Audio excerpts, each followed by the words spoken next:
Damien. We need to talk. Damien. We have decided that you may return to the void. Damien, where have you gone? Are you in another dimension?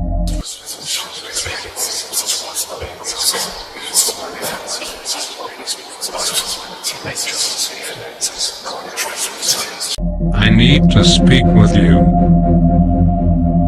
It is of the utmost urgency. Damien. I need for you to show yourself. I have a bunch of cough drops stuck in my butt. I need your assistance. So I think I just became a real YouTuber.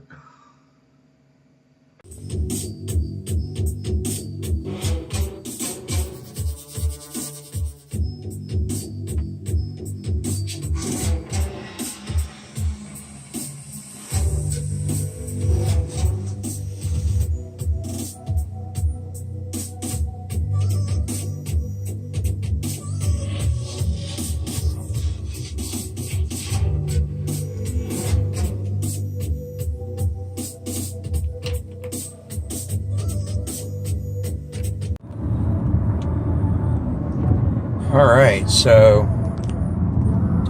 just got some vape and some energy drinks, some caffeine, some amp, and I'm on my way to the forest to tell this like badass story. Oh, here we go. Yeah. Alright. I haven't been here in a long time.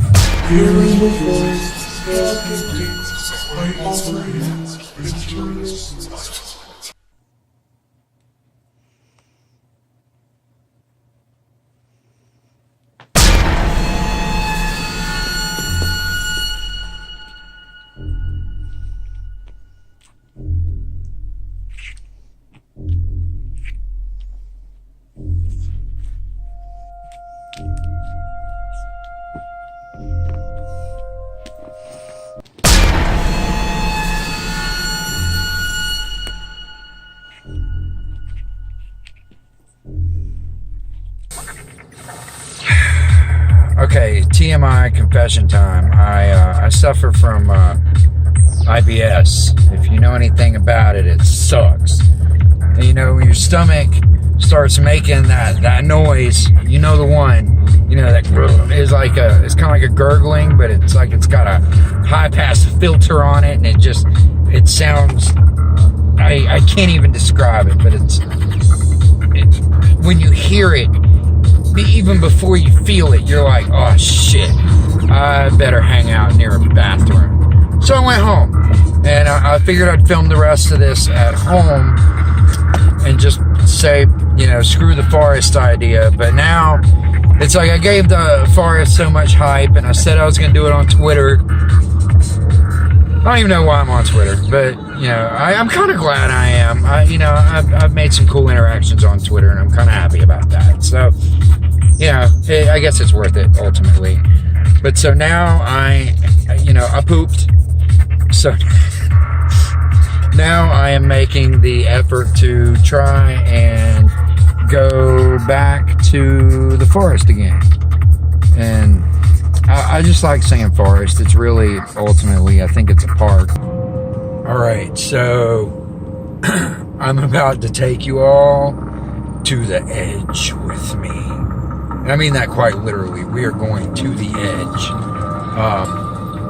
So the original places I intended to film, there were too many people. Every trail that I tried to find, there was people on. I didn't even know there was fucking basketball courts in the fucking woods. In the woods. I mean, like, wooded fucking basketball courts. But, yeah, so there was a lot of little kids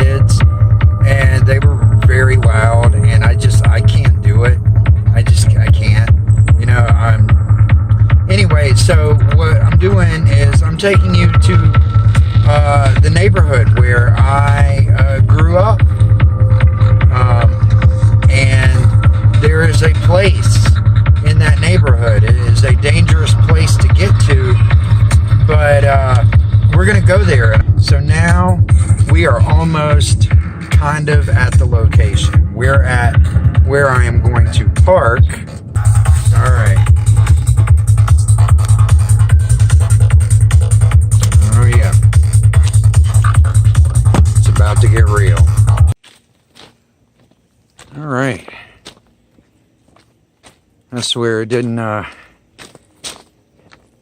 seems so much further away when I was a child walking these railroad tracks to the location. It just seemed like it took forever. But now, you know, I mean, I just left the car a minute ago and I'm almost to the location. It's just, it's kind of surreal. I haven't been down here in almost 20 years, I think. It's been a long time. Last time I was down here, me and a girl I was dating at the time, it was snowing. It was a really bad snowstorm. And, you know, it was just snow everywhere. And we came down here and decided to live on the edge and do naked stuff in a dangerous location, which was exciting. Okay, can you guys see this? You see what we're headed for? Oh yeah. Yeah, you can tell what that is. That's a that's a bridge. You're going to die again. That is a railroad trestle.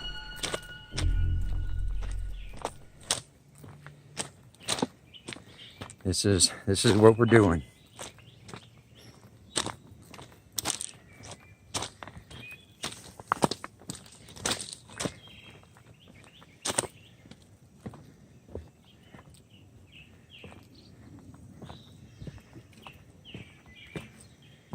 We got some missing ties.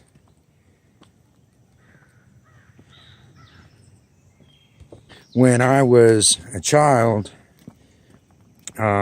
this is where the first, I guess you could say, coven I ever had. This is where we met. We you know, this is where I first delved into, you know, the black arts, the dark arts, black magic, whatever you want to say. You know, things like necromancy and ritual magic. This is where I had my first experiences with that at a very young age. My cat. All right, so my cat's name is Ihsahn. I named him after the lead vocalist, guitarist, songwriter for the former legendary black metal band Emperor. If you're familiar with them, then you're familiar with Ihsahn, who has multiple solo albums out right now and is basically just a musical genius. And he's always been a huge influence on me as a guitarist and a songwriter. So I felt it only appropriate that I name my cat after him. But so how I got my cat. So a few years ago, so I think like 2012, maybe? Was it? It was 2011 or 2012. I was moving into this new apartment. I was dating this girl, and the apartment I was living in, she was not comfortable coming to see me there because of the roommate situation. And, you know, I wasn't really comfortable living there. So, you know, I was like, yeah, okay, I'm going to get a new apartment. She lived in the next state, and, you know, we figured we would just see each other on the weekends like we had been doing. You know, I would get this new apartment, she'd come stay with me. You know, and during the week, you know, we could work on our own thing, you know, do our own things. You know, because like I'm always, you know, working on design and music and things of that nature. So it was perfect. So the day, I find this place. I fall in love with the floor plan. It's got a little like closet upstairs that was perfect size to convert into an office. So I was like, this is where I need to be. So the day that I'm signing the lease and all the paperwork and all that stuff, she calls me and she's like, "Hey, are you at the office? Are you signing on?" And I'm like, "Yeah." And she's like, "Well, hold on." She's like, "I'm on my way." And I'm like, "Well, I don't really need you here for that. I've got this under control." And she's like, "No, I got to transfer to a store there, so like I can move in with you. I can be on the lease." And I'm like, "What?" All right. Well, I wasn't expecting that. That wasn't the plan, but I guess if we're doing this thing, if you're in it for the long haul too, then obviously, yeah, sure, fine, great, come on, let's do it. So she moved in, but while we're in the office going over everything, and they're going over her application, and they're doing all their stuff, they're going over all the policies and everything with the complex. They're basically giving us the rundown. And one of the things they brought up, they're like, "Do you have any pets?" And I'm like, "Nope." She's like, "Nope." They're like, "All right, because we have a very strict no pet policy," which was fine with me. At the time, I didn't have any pets. Fast forward, we're moving in. First day, we're bringing our stuff in. We're looking at the place. She's so excited. She's like, "Oh my God!" So, there are these kittens, and I'm like, "Let me stop you right there. Did you just say kittens?" She's like, "Yeah, I was thinking, we could get a kitten." I'm like, we just, left the office. Were you not in the same little meeting thing that I was in, that we just had with the leasing office? Did you not specifically hear them say strict no pet policy, and we both agreed?" And she was like, "Yeah, but they'll never know." And I'm like, "No, they will find out. They will know, and I'm not going to do that. Like, I'm not trying to be dishonest and hide a cat." I'm like, "This isn't cat refugee." I'm like, no cats. And so she kept bringing it up for a while, and I'm like, every time I'm like, we simply cannot have a cat. Okay, so fast forward to some kind of getting into some mental health areas here. At the time, I was also kind of talking to somewhat of a spiritual kind of guru, self-help guide kind of person, trying to deal with my own, my bipolar disorder, and just my own bipolar 1 depression, and the anxiety and all that. I was having difficult times, and I didn't want to get back into the mental health system or medications or anything like that. So I was trying to take a more holistic approach, basically. Well, one of the things that he suggested was, do you have any pets? Have you thought about perhaps a cat? He's like, you've mentioned, a lot of stress over not having a cat anymore.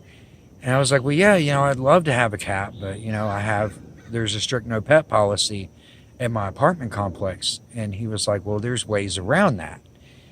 And I'm like, really? How is that? And he was like, well, get a cat, have it registered as, a service animal, as an emotional support animal. He was like, legally, they have to let you have it if, it is for something like that.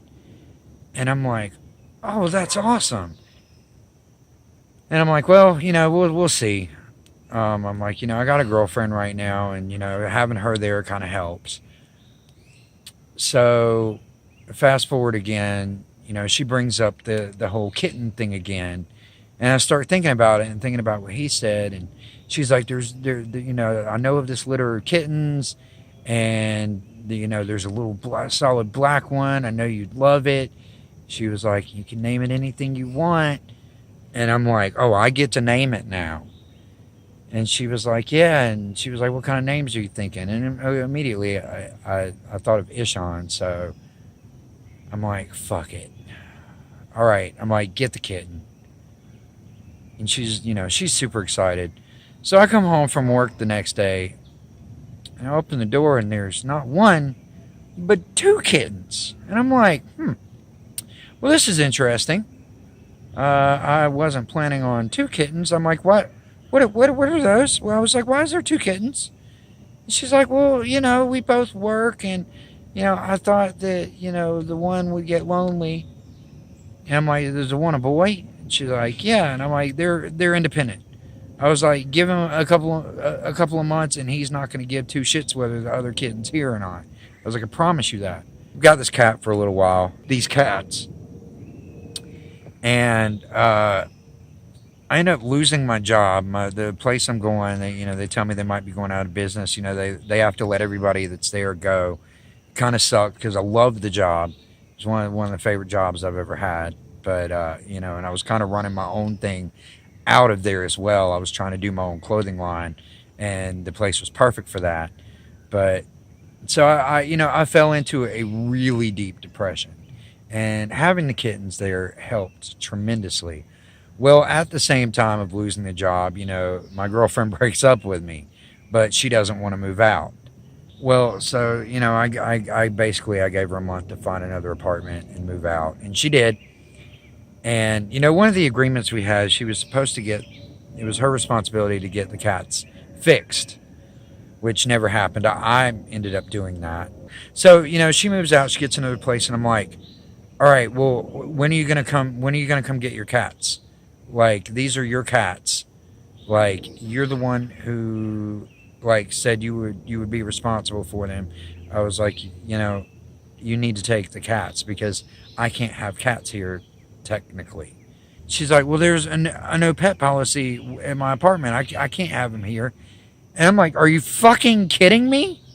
Like, do you not remember when we moved in here and the whole big issue was there was a no pet policy, and that's why I was very adamant about us not having a cat.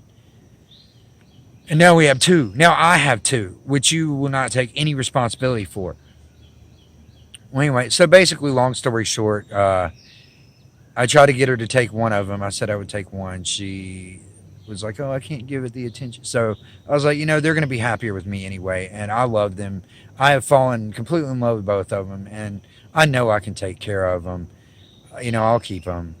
But, after I got them fixed, they started fighting to the point that I thought they were literally going to kill each other, and I had to keep them separated all the time in separate rooms, and it wasn't fair to them, and I couldn't deal with it. So, I made her help me find a good family that at least one of them could go to, and I opted to keep Ihsahn because I had already, had him registered as an emotional support animal. And so then it was me and him. We were on our own. It was me and Ihsahn. And, it was good to come home to him every day. And he was just so loving and so wonderful and just brought so much peace to my life through some very dark times. But so one day maintenance comes in while I'm at work, and they discover Ihsahn. And I come home to a notice on my door saying, you have till Friday to basically get rid of the cat, or you will be found in violation of your lease, and your lease will be terminated. So I'm like, shit, what do I do? So I go to the office and I tell him, I'm like, hey, look, I've got him registered as an emotional support animal. I have, a mental illness. I have, disability, and I need that cat. That cat, directly helps me.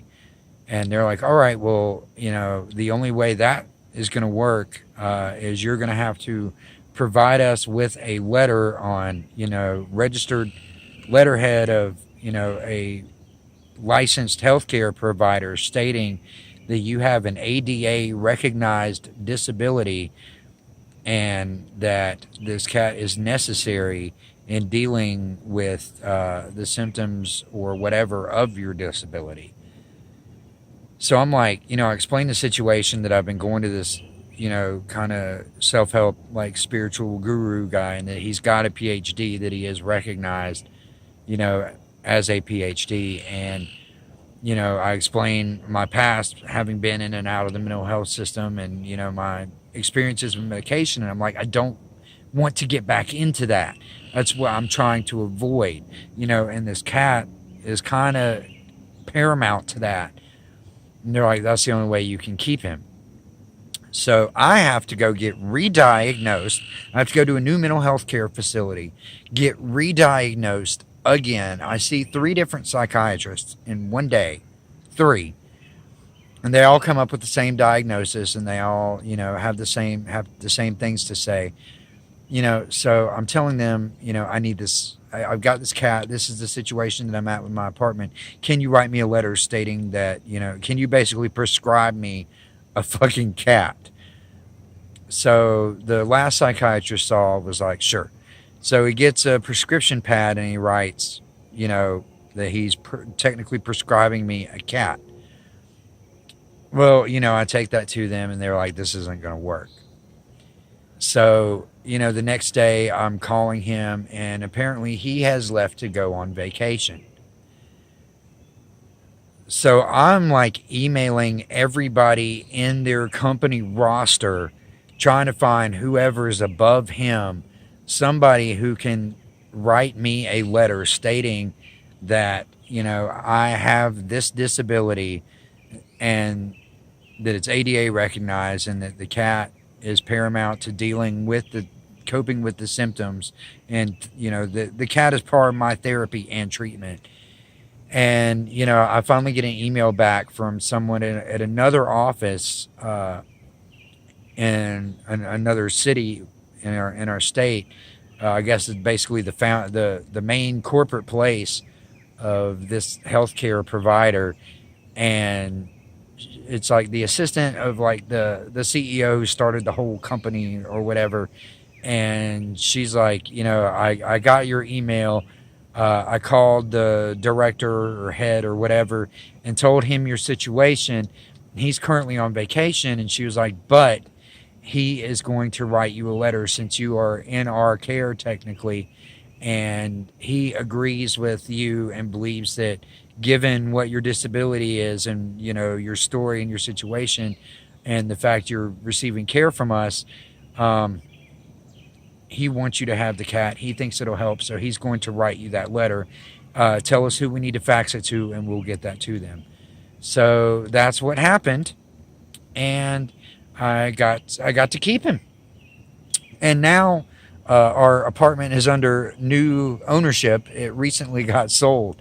And new owners eradicated the new pet policy. So, yeah, but he's my boy. He's my boy, and I love my cat so much. I've had him since he was a kitten, and that was, I think, 2012. Or 2013, I think I got him. I think I got him in 2013. But, yeah, so that's the story of my cat. Oh, pins and needles, pins and needles, pins and needles. First of all, I would like to thank everyone who went on this journey with me today and listened to the epic story of my cat and I. And if you would like to support me, if you enjoyed this video and you'd like to see more, especially, with me taking the time to make them and all, hit the big red subscribe button down there. Give the video a like. Let me know what you think in the comments section. We need to get some growth on the channel in order for me to be able to keep doing this. It's kind of how it goes. But thank you again. Thank you for watching, and thank you for being a friend. Thank you for being a friend.